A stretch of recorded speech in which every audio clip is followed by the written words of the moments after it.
Okay. These AI overviews, they're changing the SEO game as we know it. Oh, really? In what way? Well, we see them at the top of search results, Uh-huh. and they're powered by AI. So what we're going to try to do today is really break down how they work, how you can optimize your website to show up in them. Okay. We actually analyzed a lot of data, Oh, wow. like over 800,000 search results to really understand them. Oh, wow. That's a lot of data. And we found some pretty interesting things. Like what? For example, almost half the websites that are featured in these AI overviews, they don't even rank in the top 10 of the traditional search results. Really? That's interesting. That's very interesting. Yeah, and we also found that Google's AI, well, it's really prioritizing context over exact keywords. Interesting. So it's not just about like keyword stuffing anymore. It's Exactly. more about the meaning. Yeah. So what exactly are these AI overviews? Well, if you do a Google search, you might see them at the very top. Right. And they're like these little summaries that Google pulls from different websites, like almost like a mini Wikipedia entry for whatever you searched for. Yeah, but like why should I care? Like why is this such a big deal for me? Think about it this way. When you do a search on Google, most people, what do? They click on the first couple of results, right? Right. Yeah. So if you get featured in one of these AI overviews, even if your website doesn't rank that high, like in those traditional results, you could still get a ton of traffic. Because it's like the first thing people see. Exactly. It's like Okay. prime real estate at the top of the search result. And then they might even click through to my website. Exactly. So even if you're not in that top 10, you can still get all this visibility. Okay, that makes a lot of sense.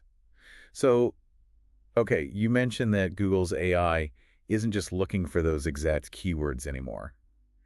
So does that mean we should like completely abandon keyword research? I wouldn't say abandon it completely. It's more like we need to shift our focus. Instead of just trying to stuff our content with a bunch of keywords, we really need to think about the user's intent. Okay, so Yeah. so like what do they mean? Yeah, like what's the meaning behind their search? What are they really trying to find? And then create content that actually answers their question thoroughly. Okay, so it's less about like tricking Google's algorithm Exactly. and more about actually helping people. Right. It's about providing value. We found that only 5.4% of the AI overviews we looked at contain the exact query. Wow. So it's not really about those exact keywords. It's more about answering the question, right? Providing the information. Yeah, that actually makes a lot of sense. Yeah. So how long should this content be? Well, we found that the average AI overview is about 157 words, Okay. or 984 characters. So it's pretty short, Yeah, it's pretty concise. but it's still got to be valuable, right? Oh, absolutely. It's got to answer the question fully. Okay. So how do I format my content to make sure that it's optimized for these AI overviews? Mm-hmm. Because I remember in the old days, we were all trying to get featured snippets, Right. which were kind of similar, but not really. Yeah, they're definitely related. But AI overviews are different. Think about it. They're designed to be easily scannable, right? So you want to use things like bullet points, lists, short paragraphs. Got it. Like making it easy to read. Exactly. Make it easy for Google's AI to understand what your content is about. And guess what? We found that 61% of AI overviews actually contain unordered lists. Oh, wow. That's a lot. Yeah, so think about how you can structure your content to be easily digestible, both by Google and by actual people. Okay, so it's almost like we're creating a cheat sheet for Google's AI, Kinda. where it's like, hey, here's the most important information. Right. Here are the key takeaways. And, people are busy. They want to be able to scan through content and quickly find what they're looking for. So if you can make your content easy to read, you're going to be more likely to get featured in these AI overviews. Okay, that makes a lot of sense. So we've got high quality content. Yeah. We've got it structured for scannability. Is there anything else that we need to be aware of? Don't forget about EAT. EAT. Expertise, authoritativeness, and trustworthiness. Oh, right. Yeah. But isn't that like an old SEO concept? It's still super relevant. Google wants to make sure that the information it's showing in these AI overviews is accurate and reliable. Okay, so it's like they want to make sure that they're not just pulling from some random website that has no credibility. Exactly. They want to make sure that they're showcasing experts. So how do we show Google that we're experts? Well, there are a few things you can do, like backing up your claims with research, citing your sources. Okay, so like footnotes and stuff like that? Yeah, exactly. And also just having a strong online presence in general, like building a strong brand, getting backlinks from reputable websites. Okay, so it's about like establishing ourselves as a trusted source of information. Exactly.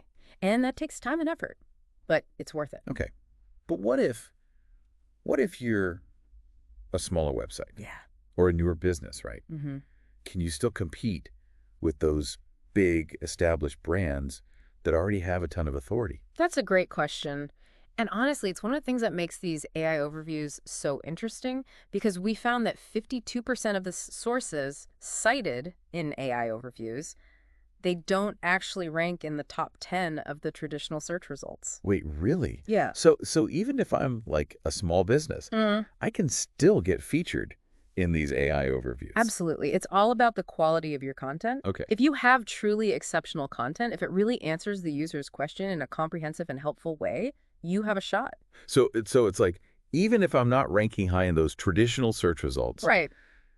I can still get this amazing visibility. Exactly. And that's what makes this whole shift towards AI-powered search so exciting. It's leveling the playing field in a way that traditional SEO never could. I see what you mean. So keywords aren't totally dead, Right. but we need to start thinking more about context, quality, and making sure that we're actually answering the user's question. Exactly. It's about understanding the user's intent and providing the most relevant and helpful information possible. And doing it in a way that both humans and AI can easily understand and digest. Exactly. Okay, so we've talked about high-quality content, structuring our content for scannability, building EAT.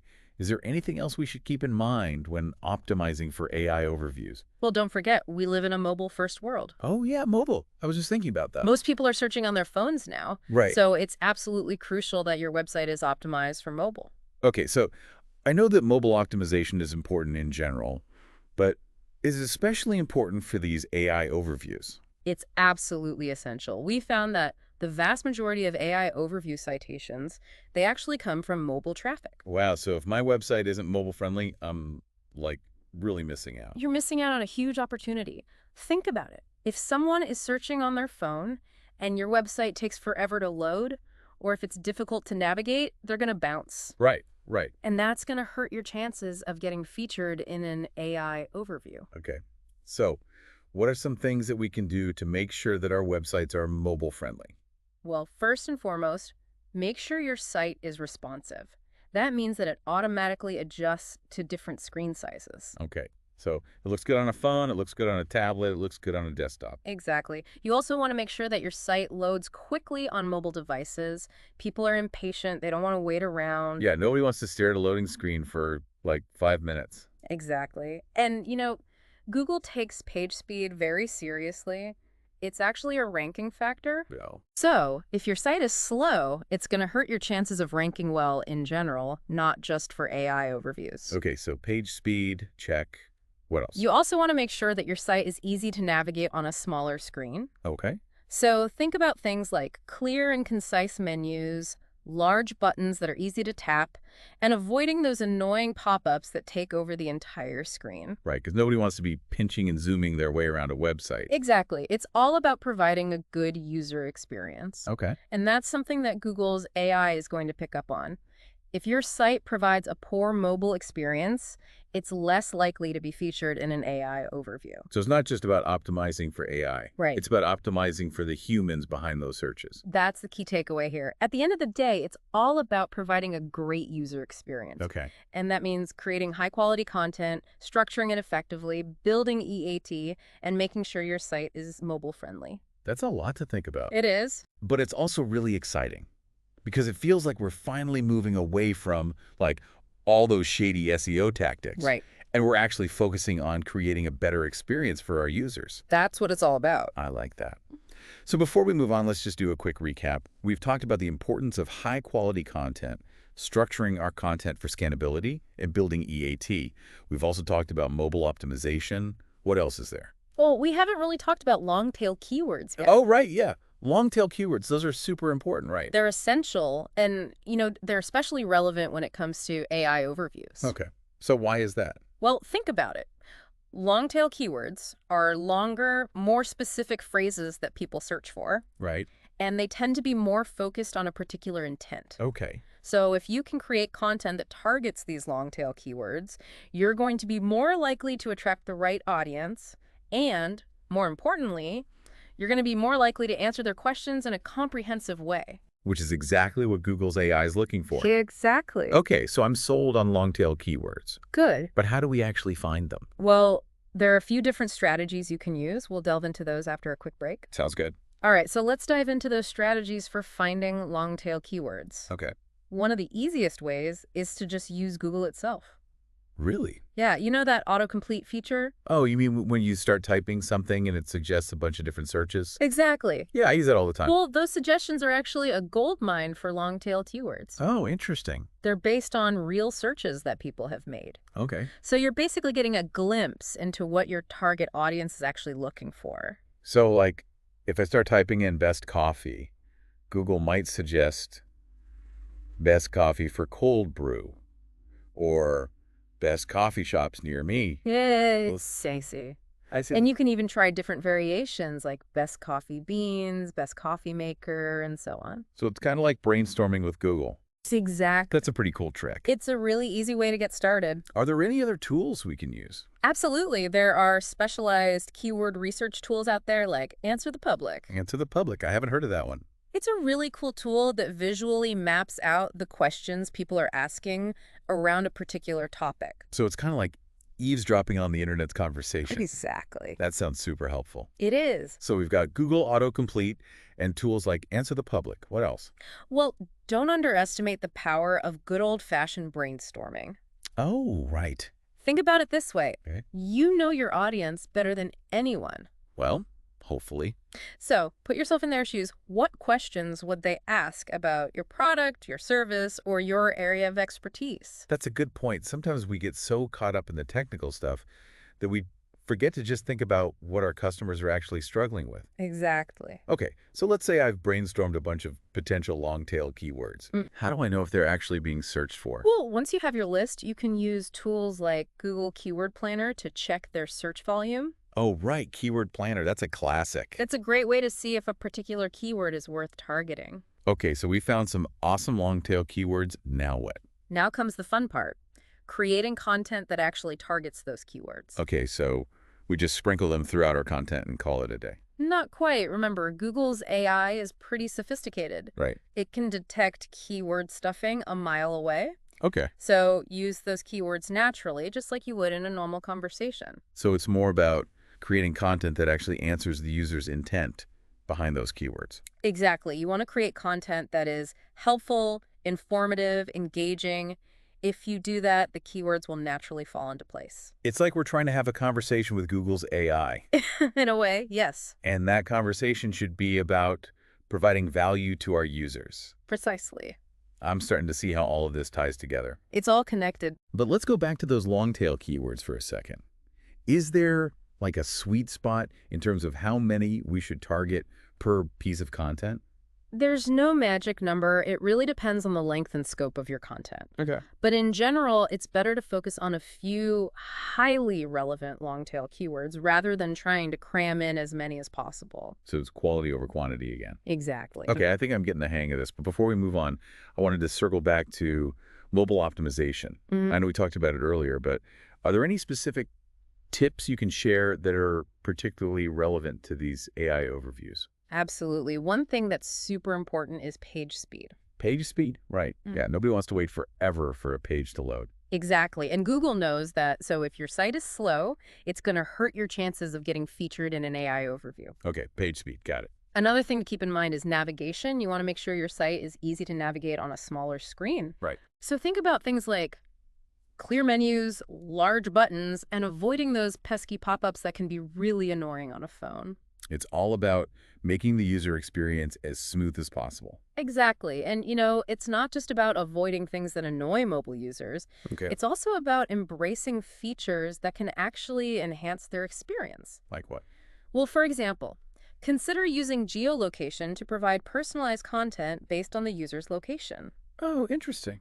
So if someone is searching for best pizza near me on their phone, Yeah. you could use their location data to show them pizza places in their immediate vicinity. Oh, that's a really cool idea. It's a great way to provide a more personalized experience. I like it. And Google loves to see that kind of personalization. Okay, so it's not just about making our websites mobile friendly. Right? It's about making them mobile awesome. Exactly. I'm starting to realize that mobile optimization isn't just a box to check off. Mm, It's really an opportunity to create a more engaging and enjoyable experience for our users. I couldn't have said it better myself. And, when we create a great mobile experience, it benefits everyone, Absolutely. not just those who are specifically searching on their phones. Right. Google sees that our site is mobile-friendly. They're going to view it more favorably overall. Exactly. It's all It's connected. like a virtuous cycle. It is. We focus on providing a great user experience, Yeah. and that ends up benefiting us in the long run. Precisely. And, the best part is that when you focus on user experience, you're not just doing it for Google's sake. Right. You're doing it for your audience's sake. And that's what really matters. Exactly. This has been super helpful. Glad to hear it. We've covered so much ground today, We have. from the importance of high-quality content to leveraging long-tail keywords to optimizing for mobile. It's a lot to take in, It is. but I feel like I have a much better understanding of how to optimize my website for these AI overviews. That's the goal. But before we wrap up, there's one more thing I wanted to ask you about. Okay. It's kind of a big question. Shoot.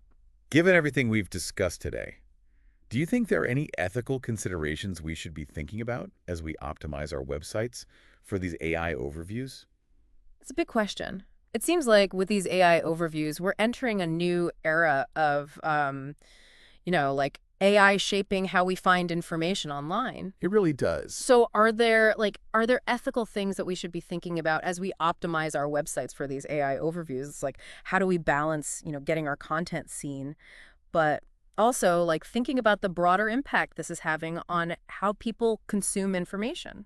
That's a really good point. And it is something we need to think about. Like, Yeah. are we going to dumb down the internet by only optimizing for these short, scannable AI overviews? Ah, exactly. I mean, we still need those longer, in-depth articles too, right? The ones that really dive deep into a topic. We can't just get rid of those. Yeah, because those longer articles, they provide a more nuanced perspective. Right, exactly. They give you the full picture. And some topics, they just can't be summed up in a few bullet points. Exactly. Some things need more explanation. So it's all about balance, right? Right, yeah, finding that sweet spot. Where we're creating content that both satisfies Google's AI, but also truly engages our audience. Right. And I guess one thing that's helpful to remember is that these AI overviews, they're not meant to replace the traditional search results completely. No, they're not. Right. It's just another way to surface information. Exactly. They're just one piece of the puzzle. Yeah. And they can actually work together. What do you mean? Well, think about it. Someone sees your content in an AI overview. It's like a little teaser, right? And if they want to learn more, they can click through to your website and read the full article. Oh, I see. So it's almost like it's like a gateway to the longer form content. Exactly. It's a way to draw people in. Okay, yeah, I understand. So we're not abandoning long form content. We're just using AI overviews as a way to promote it. So we can have our cake and eat it too. Exactly. So it sounds like as content creators, we have a lot of responsibility here to make sure that we're not just chasing the algorithm. Yeah, we do. Right. We need to think about our human audience as well. Absolutely. Like, what are their needs? What are their interests? We can't just focus on what Google wants. We have to think about what our readers want, too. Right. It's about finding that balance. And I think you've given us a lot to think about today. I feel like I have a much better understanding of how these AI overviews work. Good. I'm glad. And more importantly, how to ethically optimize my content to take advantage of them. That's great to hear. So before we wrap up, is there one key takeaway that you'd like our listeners to walk away with today? I would say just remember AI is a tool.